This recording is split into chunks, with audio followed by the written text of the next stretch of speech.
هذا القرآن يوحدنا لطريق الخير يوجهنا الله تعالى أنزله ورسول الله معلم.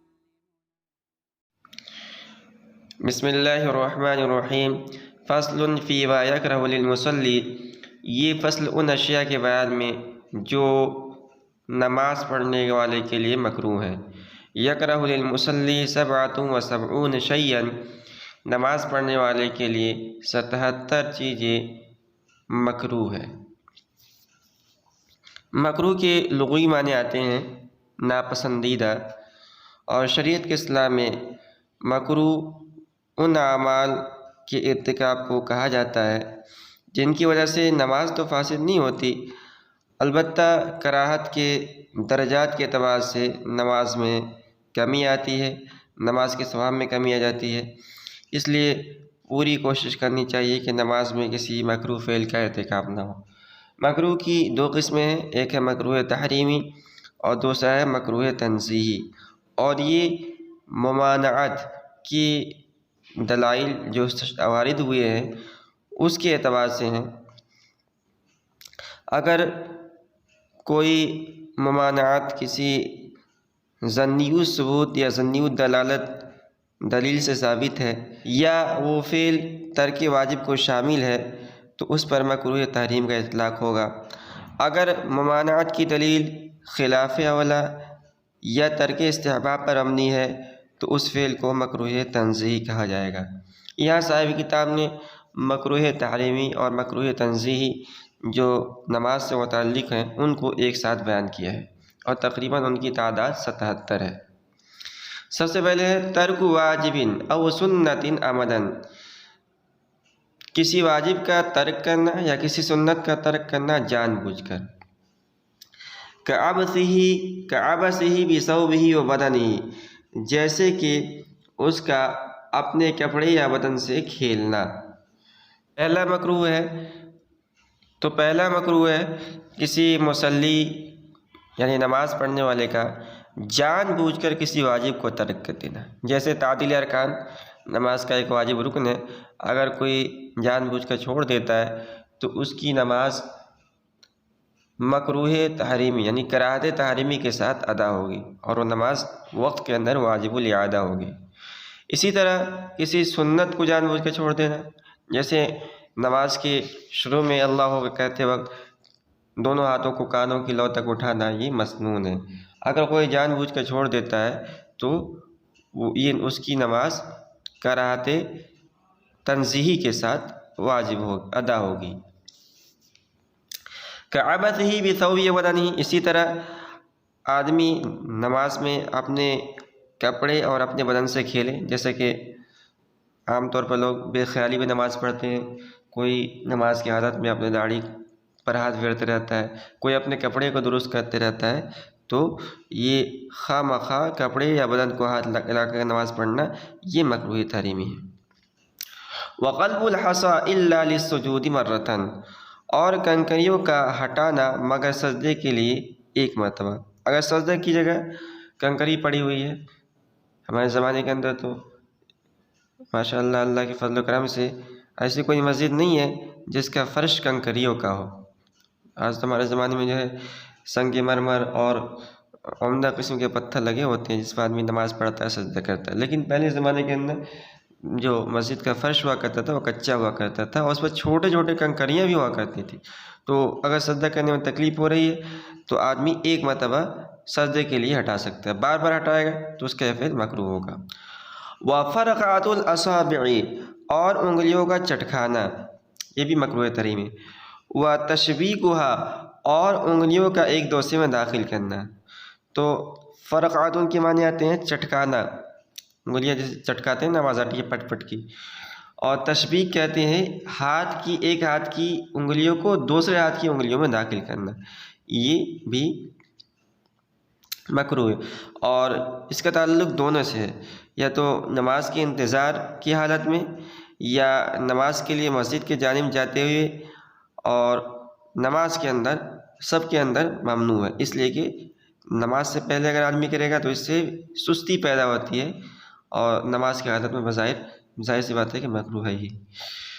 اس کے بعد ہے والتخسر، اور کوکھ پر ہاتھ رکھنا، نماز پڑھتے ہوئے اپنے کوکھ پر ہاتھ رکھنا یہ مکروہ تحریمی ہے۔ والالتفات بعنقی، اور توجہ کرنا اپنی گردن کے ساتھ، یعنی نماز کے دوران اپنی گردن کو، چہرے کو ادھر ادھر پھیرنا یہ بھی مکروہ تحریمی ہے۔ والاقعاء، اور کتے کی طرح بیٹھنا، اقعاء یہ بائے فعال سے، اس کے اصل معنی ہے اس طرح بیٹھنا کہ سرین زمین پر رکھ لے اور گھٹنوں کو کھڑا کر کے سینے سے ملا لے اور ہاتھوں کو زمین پر رکھ لے۔ تو نماز میں اس کیفیت پر بیٹھنا جیسا کتا بیٹھتا ہے یہ مکروہ ہے۔ وَافْتِرَاشُ ذِرَاعَيْهِ، اور بچھا دینا اپنی دونوں کلائیوں کو، سجدے کی حالت میں مرد کی جو کہونیاں ہیں یہ اٹھی ہوئی ہونی چاہیے۔ اگر آدمی اپنی کہونیوں کو زمین پر ٹیکے اور زمین سے چپکا کر سجدہ کرتا ہے تو یہ مکروہ تحریمی ہے صرف مرد کے لیے۔ وَتَشْوِيرُ كُمَّيْهِ عَنْهُمَا، اور اپنی دونوں آستینوں کو چڑھا لینا کہنیوں سے۔ تو آستین اور دامن یہ سمٹی ہوئی حالت میں نماز پڑھنا مکروہ تحریمی ہے۔ اگر کوئی شخص جلد بازی میں اس حالت میں نماز میں داخل ہوا کہ اس کی آستین چڑھی رہ گئی ہے تو اس کو چاہیے کہ عمل قلیل سے اس کو درست کر لے، ورنہ اس کی نماز مکروہ تحریمی، قراءت تحریمی کے ساتھ ادا ہوگی۔ وَصَلَاتُهُ فِي السَّرَاوِيلِ مَعَ قُدْرَتِهِ عَلَىٰ لُبْسِ الْقَمِيصِ، اور اس کا نماز پڑھنا صرف پائجامہ پہن کر اس کے قادر ہوتے ہوئے کرتے پہننے پر۔ تو یہ بھی مکروہ تحریمی ہے کہ آدمی کے پاس اگر کرتا یا چادر ہے لیکن اس کو نہیں پہنتا، صرف لنگی یا پائجامہ پہن کے نماز پڑھ رہا ہے۔ وَرَدُّ السَّلَامِ بِالْإِشَارَةِ، اور سلام کا جواب دینا اشارے سے، یہ بھی مکروہ ہے۔ وَالتَّرَبُّعُ بِلَا عُذْرٍ، اور آلتی پالتی مار کے بیٹھنا بغیر کسی عذر کے۔ تو مسنون کیفیت تو وہ ہے جو تشہد کی حالت میں بیٹھتے ہیں ہم، اس کے علاوہ اگر آدمی آلتی پالتی یعنی دونوں پیروں کو پھیلا کر بیٹھے تو یہ بھی مکروہ ہے۔ وَعَقْصُ شَعْرِهِ، اور اپنے بالوں کا جوڑا باندھ لینا یہ بھی مکروہ تحریمی ہے۔ وَالْاِعْتِجَارُ، اور اعتجار، اب اعتجار یہ کسے کہتے ہیں؟ وَشَدُّ الرَّأْسِ بِالْمِنْدِيلِ، اور اعتجار کہتے ہیں سر کو باندھنا رومال سے۔ وَتَرْكُ وَسْطِهَا مَكْشُوفًا، اور اس کے درمیانی حصے کو چھوڑ دینا کھلا ہوا۔ تو اعتجار یہ باب افتعال کے مصدر ہے، اس کے معنی آتے ہیں عمامہ لپیٹنا۔ تو آدمی نماز پڑھ رہا ہے اور سر پر کوئی رومال وغیرہ اس طرح باندھ رکھا ہے کہ سر کے بیچ کا حصہ کھلا ہوا ہے۔ عربی میں اس حیت کو اعتجار سے تعبیر کیا جاتا ہے، تو اس حیت کے ساتھ نماز پڑھنا ہے مکروہ تحریمی ہے۔ وَكَفُّ ثَوْبِهِ، اور اپنے کپڑے کو سمیٹنا،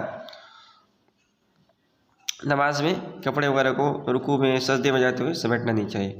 وَسَدْلُهُ، اور اس کا کپڑے کا لٹکانا، سدل کہتے ہیں کپڑے کو لٹکانا۔ تو نماز کی حالت میں مثال کے طور پر چادر ہے یا رومال ہے، سر یا دونوں کندھوں پر رکھ کر اس کے دونوں سرے ایک دوسرے جانب لپٹے بغیر دونوں جانب کو چھوڑ دینا یہ مکروہ تحریم ہے، اسی کو سدل سے تعبیر کیا جاتا ہے۔ وَالْإِنْدِرَاجُ فِيهِ بِحَيْثُ لَا يُخْرِجُ يَدَيْهِ، اور داخل ہونا کپڑے میں اس طرح کہ باہر نہ نکال سکے یدیہ، اپنے دونوں ہاتھوں کو۔ نماز پڑھ رہا ہے اس طور پر کہ پورے بدن کو ایک لمبی چادر سے اس طرح لپیٹ لیا ہے کہ ہاتھ بھی نہیں نکال سکتا ہے، تو اس حیت کے ساتھ نماز پڑھنا یہ مکروہ ہے۔ وَجَعْلُ الثَّوْبِ تَحْتَ إِبْطِهِ الْأَيْمَنِ، اور کپڑے کو کر لینا اپنے داہنی بغل کے نیچے۔ وَطَرْحُ جَانِبَيْهِ عَلَىٰ عَاتِقِهِ الْأَيْسَرِ، اور اس کے دونوں کناروں کو ڈال لینا اپنے بائیں کندھے پر، یعنی نماز میں دونوں کندھوں کا ڈھکنا یہ تو مستحب ہے۔ تو اگر اس حیت کے ساتھ نماز پڑھتا ہے کہ اس کے دونوں کندھے کھلے ہوئے ہیں کپڑے کو اس طرح لپیٹ کر، تو یہ مکروہ تنزیہی ہوگی۔ وَكَفُّ ثَوْبِهِ، اچھا ہو گیا۔ وَالْقِرَاءَةُ فِي غَيْرِ حَالَةِ الْقِيَامِ، اور قرات کرنا قیام کے حالت کے علاوہ میں، نماز کی 4 حالتوں میں سے، یعنی قیام، رکوع، سجدہ اور قعدہ، ان میں صرف قیام میں قرآن پڑھنا یہ فرض ہے، یعنی پڑھا جائے گا، اور اس کے علاوہ کسی اور رکن کے اندر آدمی اگر قرآن کریم کی تلاوت کرتا ہے تو یہ ایسا کرنا یہ مکروہ تحریمی ہے۔ وَإِطَالَةُ الرَّكْعَةِ الْأُولَى فِي التَّطَوُّعِ، اور پہلی رکعت کو لمبا کرنا نفل میں۔ تو سنن و نوافل آدمی جب پڑھے تو دونوں رکعت میں قرات کا انداز یکساں رہنا چاہیے۔ اگر ایسا نہیں کرتا ہے، پہلی رکعت کو لمبا کر دیتا ہے اور دوسری رکعت کو مختصر، تو یہ اس کا عمل مکروہ تنزیہ ہوگا۔ وَتَطْوِيلُ الثَّانِيَةِ عَلَى الْأُولَى فِي جَمِيعِ الصَّلَوَاتِ، اور دوسری رکعت کو دراز کرنا، لمبا کرنا پہلی رکعت سے تمام نمازوں کے اندر۔ وَتَكْرَارُ السُّورَةِ فِي رَكْعَةٍ وَاحِدَةٍ مِنَ الْفَرْضِ، اور کسی سورت کو فرضوں کی کسی ایک رکعت میں بار بار پڑھنا۔ وَقِرَاءَةُ سُورَةٍ فَوْقَ الَّتِي قَرَأَهَا، اور پڑھنا کسی ایسی سورت کا جو اوپر ہو اس سورت کے جو اس نے پڑھی ہے۔ مثال کے طور پر ایک آدمی نے پہلی رکعت میں سورہ اخلاص پڑھی اور دوسری رکعت کے اندر سورہ لہب پڑھی، تو یہ مکروہ ہے، اس لیے کہ اس نے اس ترتیب کے خلاف قرات کی ہے جو قرآن کے اندر ہے۔ تو اس کو بولتے ہیں ترتیب کے خلاف قرات کرنا، یہ بھی مکروہ ہے، مکروہ تحریمی ہے۔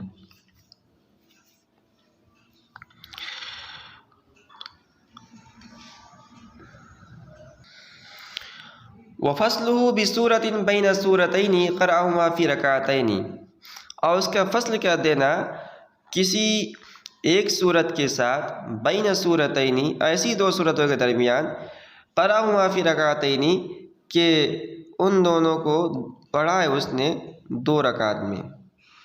اس کی صورت یہ ہوگی کہ مثال کے طور پر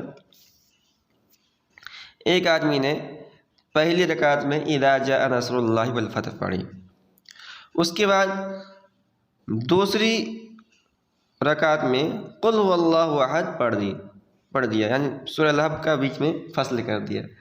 تو سورہ زلزال سے لے کے سورہ ناس تک یہ جتنی بھی صورتیں ہیں، ان میں اگر پہلی رکعت کے اندر ایک صورت پڑھا ہے تو اس کے بعد بیچ میں ایک صورت فصل کر کے دوسری صورت کو نہیں پڑھنا چاہیے۔ اگر ایسا کرتا ہے تو یہ مکروہ تنزیہی ہوگا۔ بھول کر اگر کرتا ہے تو کراہت نہیں ہوگی، جان بوجھ کر کرتا ہے تو مکروہ تنزیہی ہوگا۔ اس کے بعد ہے وشم طیب، اور خوشبو کا سونگھنا۔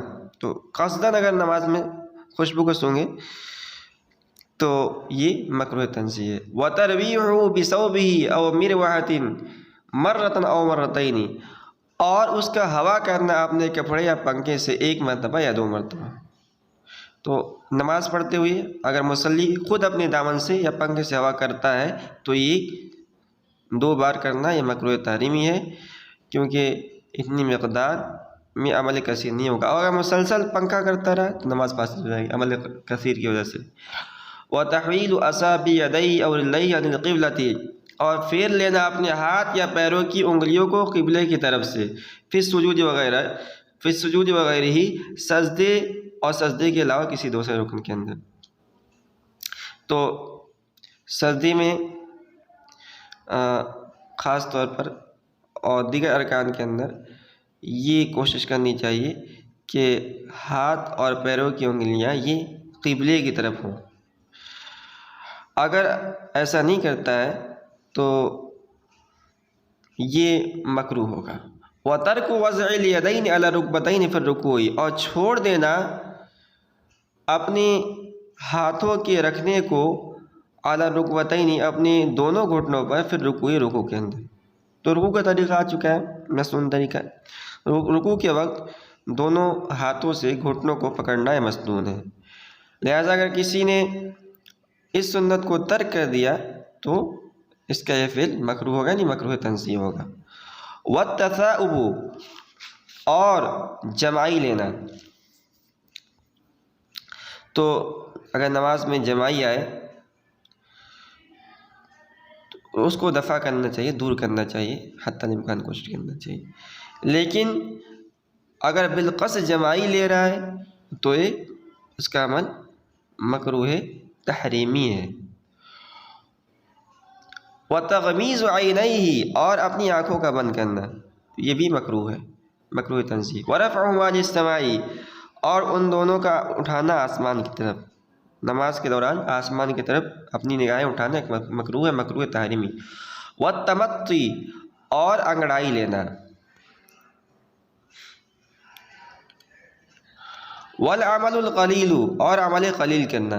مثال کے طور پر نماز پڑھتے ہوئے معمولی حرکت کے ساتھ، مثال کے طور پر ایک ہاتھ کے ساتھ آدمی نے کھجایا، دامن درست کر لیا، تو یہ عمل قلیل ہے اور یہ عمل اس کا مکروہ ہے، مکروہ تنزیہ.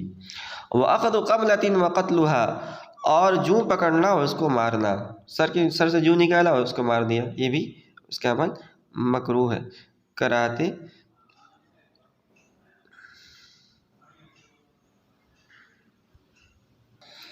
تنزیہ کے ساتھ. اس کے بعد ہے وَتَغْطِيَةُ أَنْفِهِ وَفَمِهِ اور اپنے ناک اور منہ کو چھپانا. وَوَضْعُ شَيْءٍ فِي فَمِهِ يَمْنَعُ الْقِرَاءَةَ الْمَسْنُونَةَ اور اس کا رکھنا کسی چیز کا اپنے منہ میں جو روک دے مسنون قرات کو. آدمی نماز پڑھ رہا ہے اور نماز کی حالت میں اپنے منہ میں کوئی ایسی چیز رکھی اس نے جس سے قرات مسنونہ میں خلل ہو رہا ہے، تو اس کا یہ عمل مکروہ ہوگا، مکروہ تنزیہ. اور اگر قرات واجبہ میں خلل ہو تو یہ مکروہ تحریمی ہوگا. والسجود على كور عمامته وعلى صورة اور سجدہ کرنا اپنی پگڑی کے لپیٹ پر اور تصویر پر. آدمی جب سجدہ کرے تو اپنی پیشانی کو براہ راست زمین یا اس کے قائم مقام چیز پر ٹیکنی چاہیے، پہلے بات آ چکی ہے. اگر پگڑی سر پہ لپیٹ رکھی ہے اور اس کے لپیٹ پر سجدہ کر رہا ہے، یعنی براہ راست اس کا پیشانی زمین سے نہیں ٹک رہی ہے، تو اس کا عمل مکروہ ہے. اسی طرح اگر کسی تصویر ذی روح کی تصویر پر سجدہ کر رہا ہے تو اس کا عمل بھی مکروہ ہے.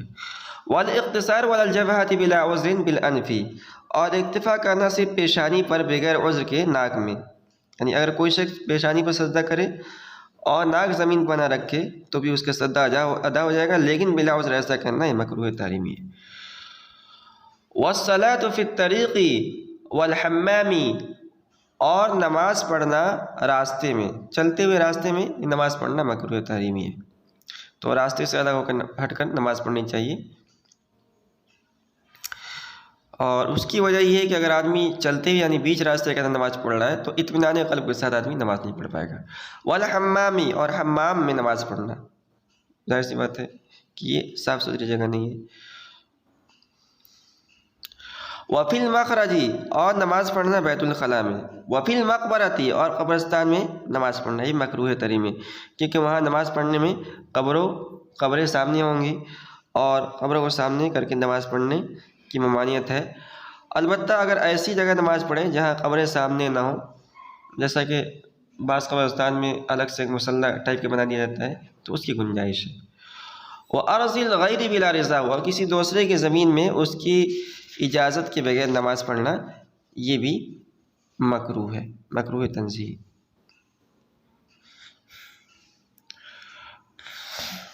کہہ رہے ہیں وَقَرِيبًا مِّن نَجَاسَةٍ اور نماز پڑھنا ناپاکی کے قریب.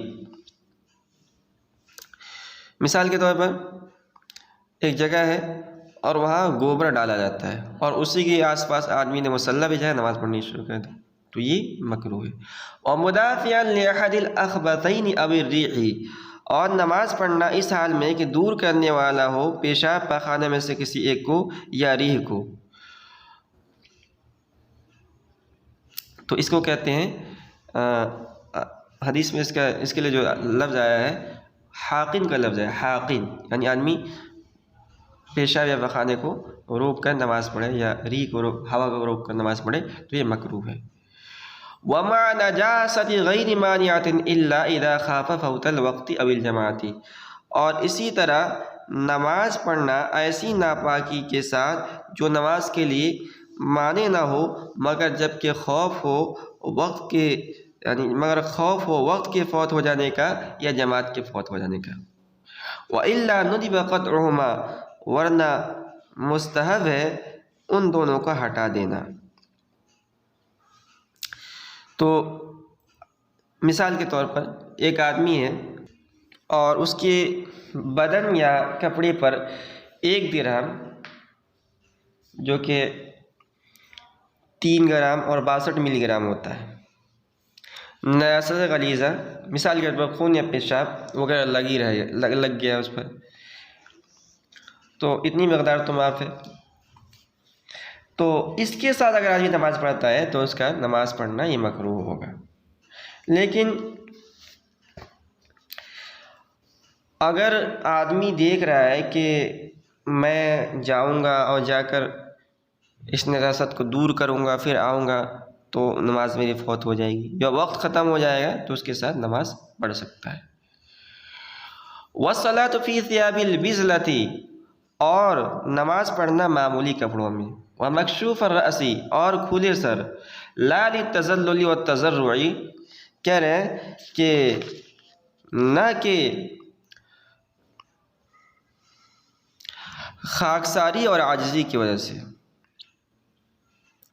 تو ایک آدمی ہے اگر ننگے سر یعنی اپنے سر کو ڈھانپے ہوئے نہیں ہے نماز پڑھ رہا ہے، اگر یہ محض سستی کی وجہ سے ہے تو مکروہ تنزیہی ہے، اور اگر تکبر کی وجہ سے ہے تو یہ مکروہ تحریمی ہے۔ اس کے بعد فرماتے ہیں کہ اگر آدمی عاجزی اور انکساری ظاہر کرنے کے لیے ننگے سر نماز پڑھتا ہے تو مکروہ نہیں ہے، مگر یہ صاحب نور العزاء نے نقل کیا ہے، فقہ کی دوسری کتابوں میں لکھا ہوا ہے کہ اولا اور افضل یہ ہے کہ اس نیت سے بھی سر کھول کر آدمی نماز نہ پڑھے بلکہ سر ڈھک کر ہی نماز پڑھنی چاہیے، اس لیے کہ خشوع و خضوع کا تعلق یہ دل سے ہے، اعضاء سے نہیں ہے۔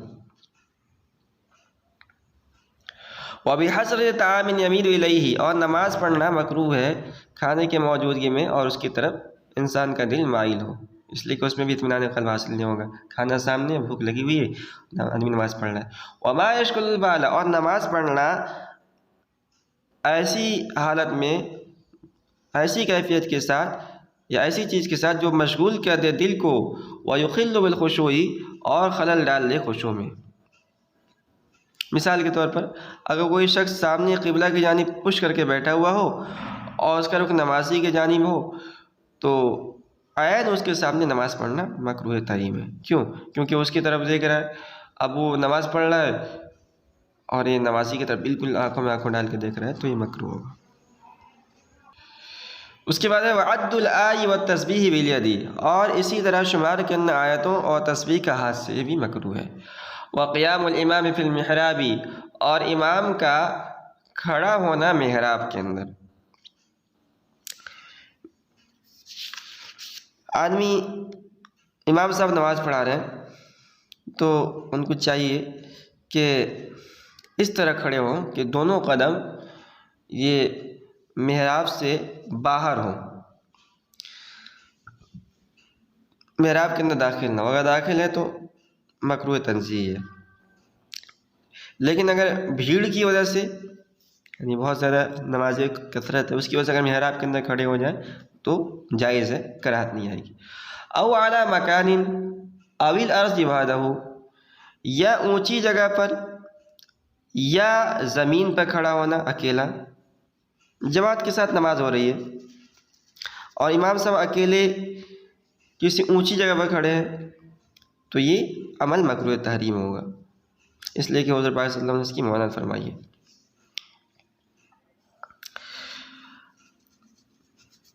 اسی طرح اگر امام صاحب تنی تنہا زمین پہ کھڑے ہیں اور مقتدی لوگ بلند مقام پر تو یہ مکروہ تحریمی، اس لیے کہ صورت میں امام کی تحقیر و تذلیل ہے۔ البتہ اگر امام صاحب مثال کے طور پر اونچی جگہ پر کھڑے ہیں اور آپ نے ساتھ ایک آدھ مقتدی کو لے لیے، 2 مقتدی کو لے لیے دائیں اور بائیں جانب، تو کراہت ختم ہو جائے گی۔ اسی طرح اگر نیچے کھڑے ہیں اور وہاں ان کے ساتھ کچھ مقتدی کھڑے ہیں تو بھی کراہت ختم ہو جائے گی۔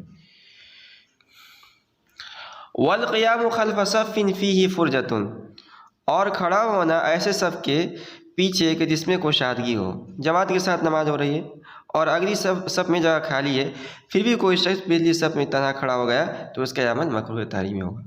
ولبس ثوب فیہ تصاویر، اور کسی ایسے کپڑے کو پہننا یعنی پہن کے نماز پڑھنا جس میں تصویریں ہوں۔ وَأَن يَكُونَ فَوْقَ رَأْسِهِ أَوْ خَلْفَهُ أَوْ بَيْنَ يَدَيْهِ أَوْ بِحِذَائِهِ سُورَةٌ إِلَّا أَن تَكُونَ صَغِيرَةً، اور ایک یہ مصلی کے اوپر، سر کے اوپر یا اس کے پیچھے یا اس کے سامنے یا اس کے مقابل میں کوئی تصویر ہو یعنی جاندار کا تصویر ہو، مگر ایک یہ چھوٹا ہو، او مقطوعۃ الرأس، یا اس کا سر کٹا ہوا ہو، او لغیر ذی روح، یا وہ جاندار کا فوٹو نہ ہو، تو تصویر کی جگہ میں نماز پڑھنا یہ بھی مکروہ ہے۔ وَأَن يَكُونَ بَيْنَ يَدَيْهِ تَنُّورٌ أَوْ كَانُونٌ فِيهِ جَمَرٌ، اور یہ کہ ہو اس کے سامنے تنور جس میں آگ روشن ہو، آگ جل رہی ہو، او کانون فیہ جمر، یا انگیٹھی ہو اور اس میں انگارے دہک رہے ہوں، او قوم نیام، یا لوگ اس کے سامنے سو رہے ہوں اور ان کے سامنے نماز پڑھے۔ تو 3 مسئلے ہو گئے۔ پہلے دونوں مسئلے کا تعلق کیا ہے کہ اس کے سامنے آگ ہے، نمازی کے آگے سامنے آگ ہے، تو اس صورت میں اس کا نماز پڑھنا یہ مکروہ ہے۔ کیوں؟ کیونکہ اس میں آتش پرستوں کے ساتھ مشابہت پائی جاتی ہے، وہ لوگ آگ کی پوجا کرتے ہیں اور ہم بھی نماز پڑھ رہے ہیں تو سامنے آگ ہے۔ اور جو یہ مسئلہ ہے کہ لوگ سامنے سو رہے ہوں تو ان کی طرف متوجہ کہ نماز پڑھنے میں اندیشہ ہے کہ کوئی چیز سونے والے سے ایسی صادر ہو جائے جو نمازی پڑھنے والے، جس کی وجہ سے نماز پڑھنے والا ہنس دے تو اس کی نماز جو ہے فاسد ہو جائے گی، اس لیے مکروہ ہے۔ وَمَسْحُ الْجَبْهَةِ مِن تُرَابٍ لَا يَضُرُّهُ فِي خِلَالِ الصَّلَاةِ، کہہ رہے ہیں کہ اور پیشانی کا پوچھنا ایسی مٹی سے جو اس کو نقصان نہیں دیتی نماز کے درمیان۔ تو سجدے کرنے کے دوران پیشانی پہ کچھ مٹی لگ گئی، ہمارے زمانے میں تو بہت نادر ہے یہ بات، لیکن پہلے زمانے میں جب فرش کچے ہوتے تھے تو عام طور پر ایسا ہو جاتا ہے۔ اب مٹی لگنے کی وجہ سے پیشانی میں کچھ الجھن یا تکلیف محسوس ہو رہی ہے یا بار بار دھیان اسی کی جانب ہو رہا ہے تو نماز کے درمیان میں اس مٹی کو صاف کرنے میں کوئی حرج نہیں ہے۔ اور اگر کوئی خلجان نہیں ہے پھر بھی اس مٹی کو صاف کر رہا ہے تو اس کا عمل مکروہ کا کراہت تنزیہ کے ساتھ۔ وَتَعْيِينُ سُورَةٍ لَا يَقْرَأُ غَيْرَهَا إِلَّا لِيُسْرٍ عَلَيْهِ أَوْ تَبَرُّكًا بِقِرَاءَةِ النَّبِيِّ صلی اللہ علیہ وسلم، اور کسی صورت کا مقرر کر لینا اس طور پر کہ اس کے علاوہ کوئی اور صورت نہ پڑھے گا مگر آسانی کے لیے، او تبرکن بقراءۃ النبی صلی اللہ علیہ وسلم، یا اپنے اوپر یا تبرک کے خیال سے نبی پاک صلی اللہ علیہ وسلم کی قرأت سے، یعنی آدمی خواہ امام ہو یا منفرد ہو وہ قرأت کے لیے کسی صورت کو یعنی کسی مخصوص صورت کو اس طور متعین نہ کرے کہ اس کے علاوہ پڑھے گا ہی نہیں۔ اگر متعین کر لیتا ہے، مثال میں متعین کر لے کہ میں ہر فرض کی رکعت میں قل اعوذ بالفلق قل اعوذ بالناس پڑھوں گا تو مکروہ ہو جائے گا۔ ہاں اگر آدمی بہت زیادہ پڑھا لکھا نہیں ہے، چند ہی صورتیں یاد ہیں جن میں سے کچھ صورتیں بہت اچھے سے یاد ہے اور متعین کر لیتا ہے کہ بھائی میرے لیے آسانی ہے کہ بھولوں گا نہیں، تو جائز ہے۔ یا یہ کہ حضور پاک صلی اللہ علیہ وسلم جو ہے مثال کے طور پر وتر میں جو ہے جو صورتیں پڑھتے تھے میں بھی وتر کے اندر انہی صورتوں کو پڑھوں گا برکت حاصل کرنے کے لیے، تو اس کی گنجائش۔ کہہ رہے ہیں وَتَرْكُ اتِّخَاذِ سُتْرَةٍ فِي مَحَلٍّ يُظَنُّ الْمُرُورُ فِيهِ بَيْنَ يَدَيِ الْمُصَلِّ، اور اس کا چھوڑ دینا یعنی سترہ نہ بنانے کو فی محل ایسی جگہ میں یظن المرور فیہ بین یدی المصلی کہ گمان ہو گزرنے کا اس جگہ میں نمازی کے آگے، نمازی کے سامنے سے، یعنی اگر نمازی کو تو چاہیے پہلے کوشش کرے ایسی جگہ کا انتخاب کرے کہ جہاں کوئی آڑ ہو، کوئی سترا ہو، اور اگر کوئی سترا نہیں ہے تو کوئی سترا بنا کے نماز پڑھے. اور خاص طور پر ایسی جگہ پر نماز پڑھنا جہاں آدمی کو گمان ہے کہ یہاں سے لوگ گزریں گے اور اس کے باوجود بھی سترا نہیں بناتا ہے تو اس کا یہ عمل مکروہ ہوگا.